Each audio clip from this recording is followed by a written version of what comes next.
No es verdad que nosotros vamos a desperdiciar la opinión de José Israel en un momento en que en República Dominicana el presidente de la República, amparado en una constitución que le beneficia, está optando por una reelección. En el caso de Estados Unidos, el señor Donald Trump ya parece que no tiene demasiado obstáculos, parece que ya los candidatos serán Biden y Trump, y hoy cierra la campaña de reelección en Rusia. Y yo quiero saber si yo puedo votar en Rusia y cómo andan las encuestas en Rusia. Así es que la reelección está de moda en todas partes, ¿verdad?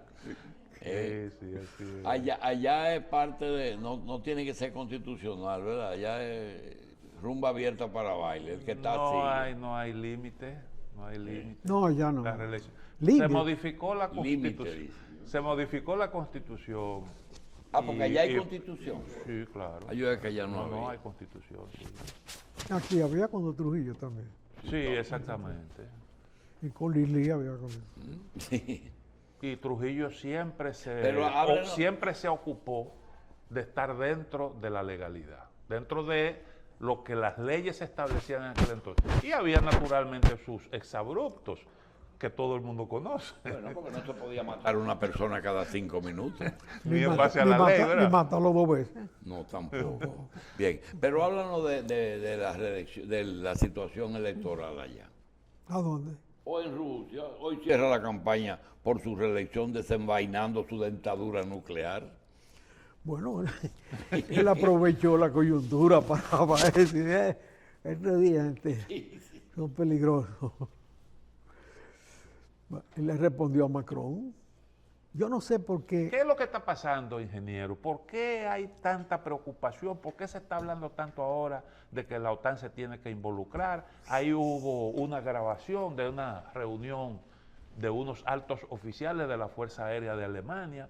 La discusión era el envío de unos misiles de largo alcance para supuestamente destruir Crimea. Eso era lo que se estaba discutiendo.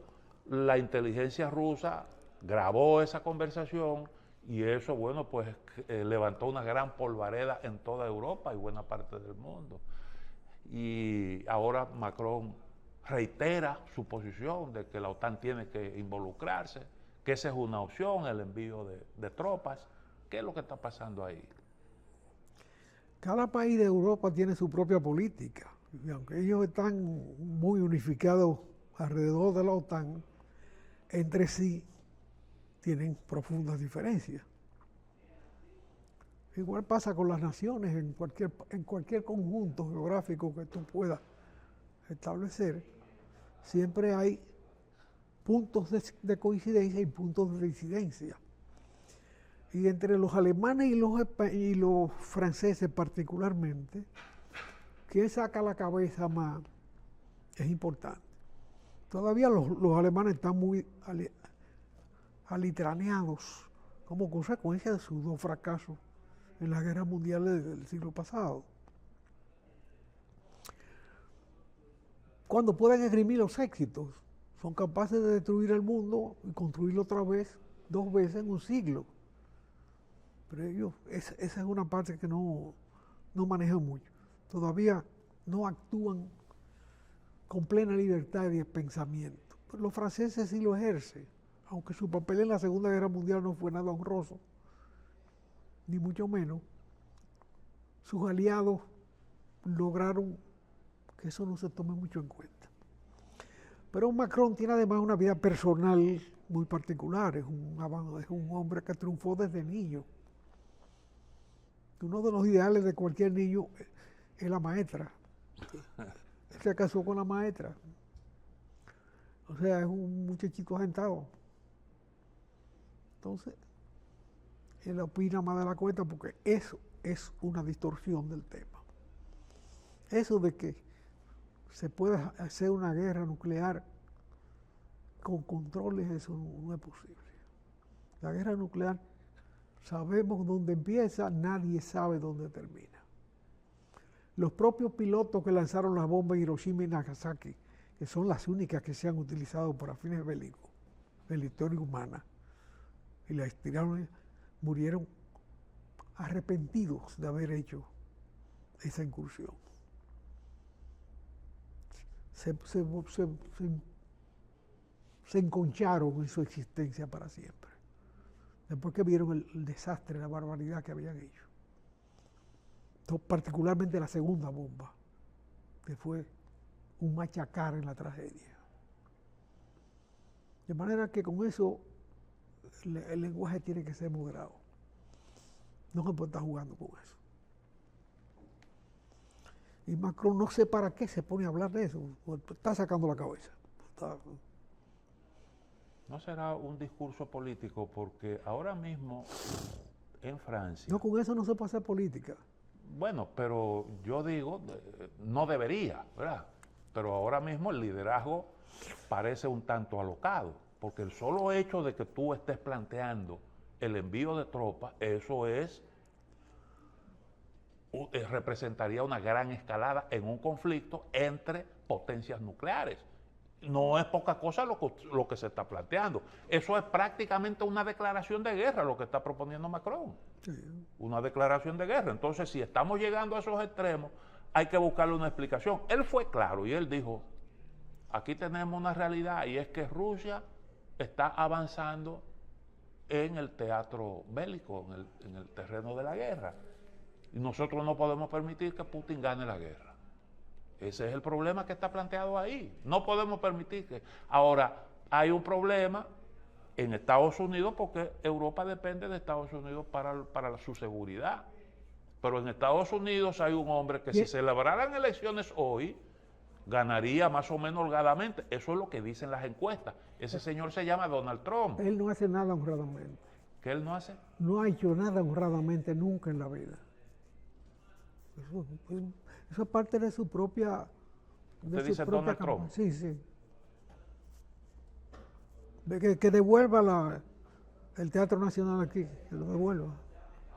Bueno, pero es una realidad política en Estados Unidos, y eso pudiera marcar un cambio de rumbo en ese país, porque él tiene una visión totalmente distinta. Por ejemplo, el mismo día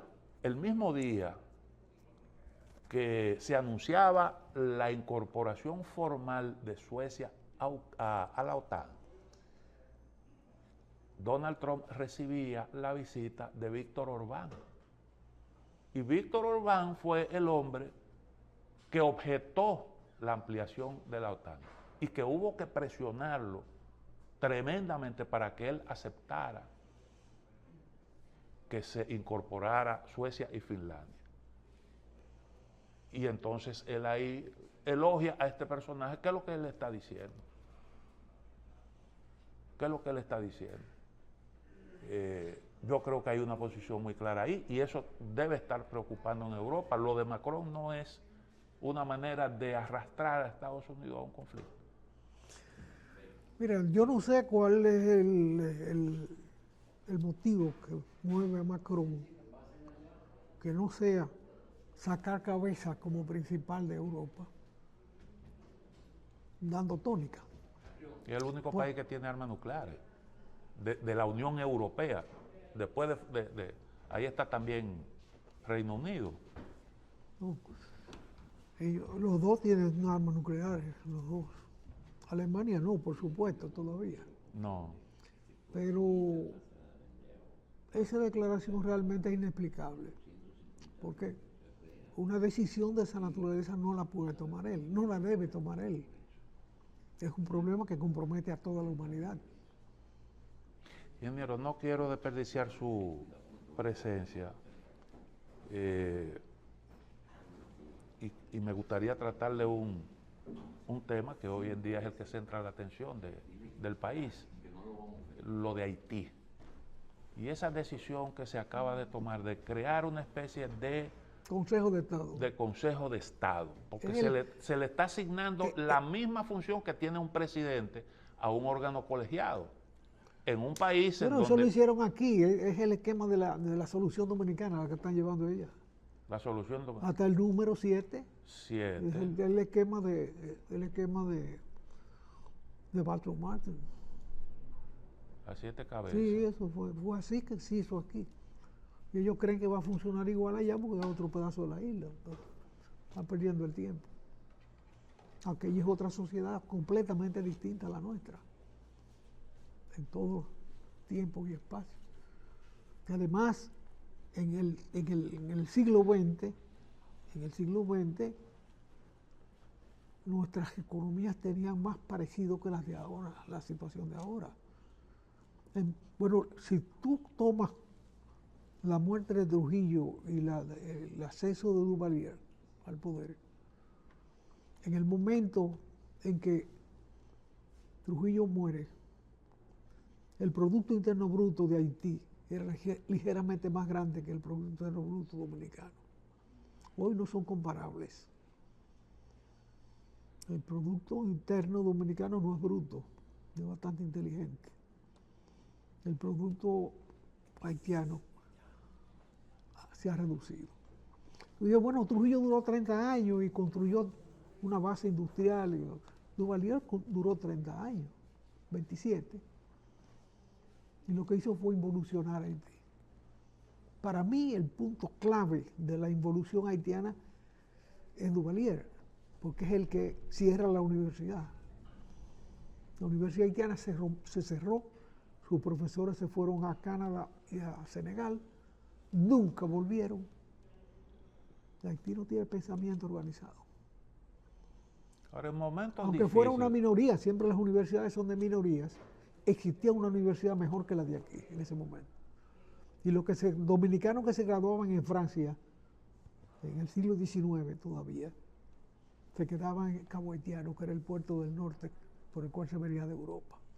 Y ahí ejerció Francisco Riquí Carvajal, que fue como preceptor del hijo de Lili a estudiar a Francia.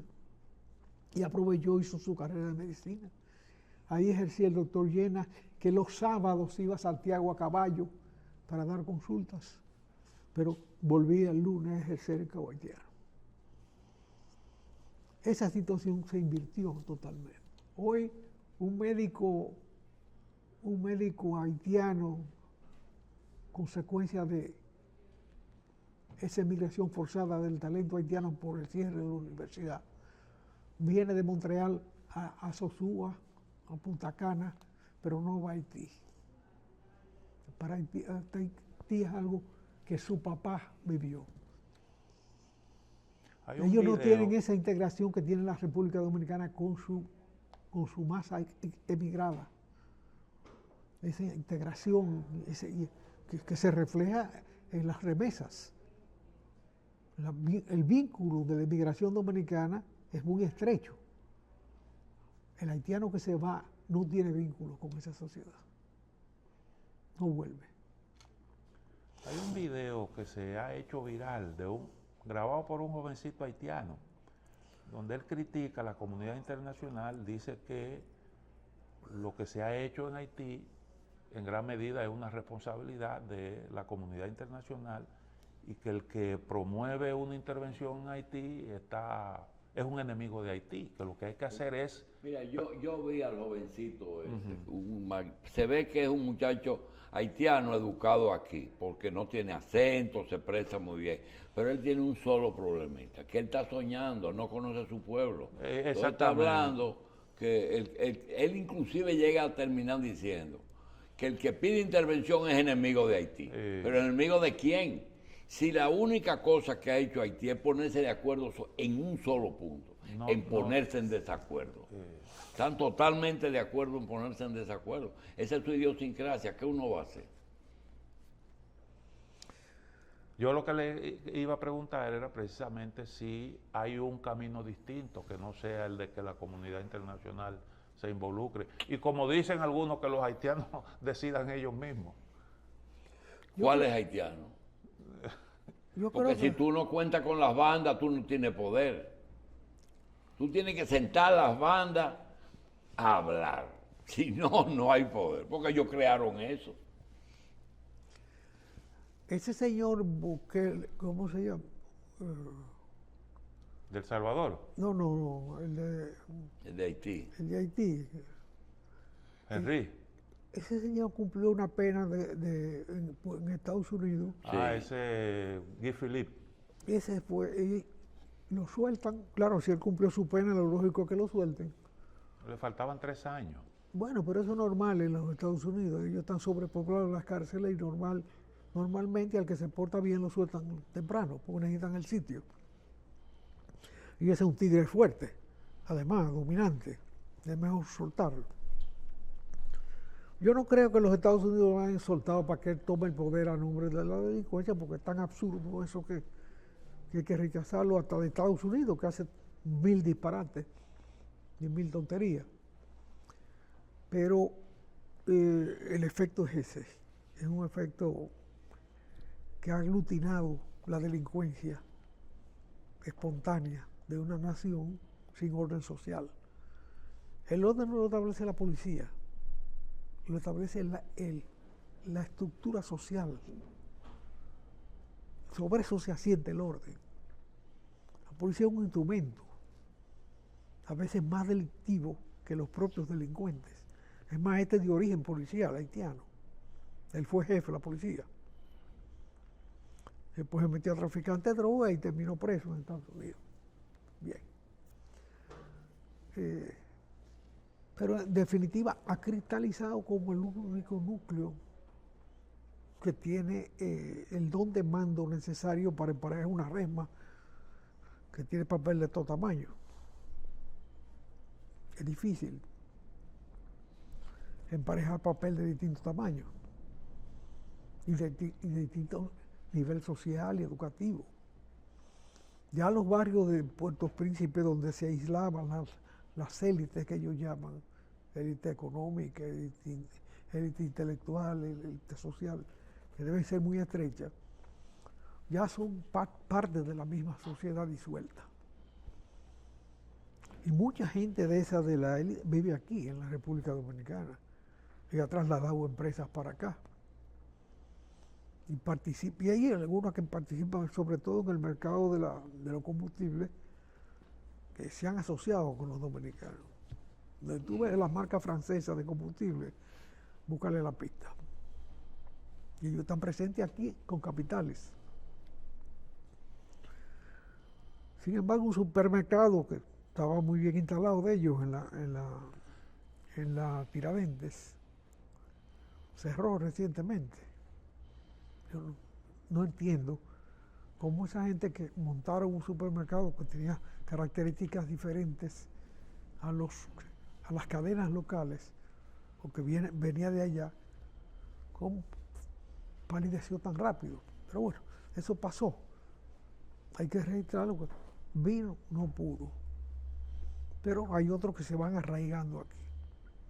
En definitiva, la isla tiene que desarrollarse junta, porque no hay como romperla y los muros entre las sociedades no existen. En ninguna parte los muros han servido para nada. Son monumentos a la incapacidad de separar a la gente. El más famoso de todos los muros que se recuerda es el muro de los chinos, la muralla china. Es un acontecimiento de una errata. ¿Qué amuralló? ¿Qué produjo? ¿Qué protegió? ¿Qué impidió? Tal vez si se hubiesen usado esos recursos para aumentar la capacidad productiva, como se hizo en los últimos 30 años en China, los resultados hubiesen sido distintos, aunque no quedara el recuerdo del muro. Los pueblos no se dividen con muros. Los pueblos tienen que armonizarse, los pueblos tienen que entenderse. Y aquí se ha estado desarrollando una relación sumamente fructífera por el comercio con Haití, que debió mantenerse al margen de los conflictos históricos entre las dos naciones. Y que, hay que decirlo en voz alta, este gobierno no ha manejado correctamente. No creo que tenga una repercusión importante en las elecciones, ni mucho menos, porque las elecciones más o menos están definidas por las propias vigencias internas de los partidos. Por República Dominicana, ingeniero, siempre ha identificado ahí una oportunidad para hacer negocio y siempre hemos estado abiertos a esos intercambios.